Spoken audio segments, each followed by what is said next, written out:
Saka na ako babalik na kanya na pagkatapos na yung construction doon. Doon sana punta ko ngayon kasi baka kasi maumay pagka lagi na lang dito. All goods naman yung mga parts.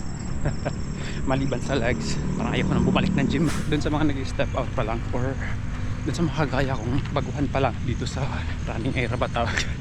First 3 months ko puro all out kasi yun eh. And then start ng January hanggang ngayon, majority sa takbo ko talaga is mabagal lang. Naniniwala kasi ako dun sa kasabihan lang, run slow to run fast. Though di ko pa naman siya ganong nararamdaman talaga, pero by running slow kasi mas nakakatagal ako sa kalsada. Maliban sa nakakatakbo ako lagi kasi nga less recovery time lang yung kailangan ko. Hindi naman kasi pagod eh. Ang dami kong na-figure out ba. Una sa running form, hindi pala ako komportable dun sa dati kong ginagawa. Marami akong nararamdaman na hindi, natutuklasan pala na kailangan baguhin.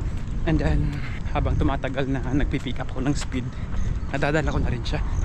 Unlike sa all out lagi, ang nararamdaman ko is pagod, hirap, sakit.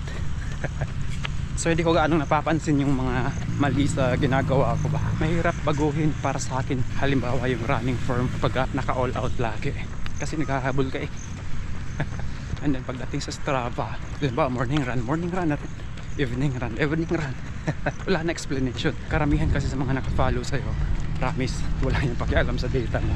Kasi busy yung mga yan eh, sa mga data nila din kung paano mapapabilis, magiging okay yung mga takbo nila. Sa case ko kasi, yun sa mga pinafollow ko, nakikita ko lang na tumatakbo sila. Masaya na ako eh.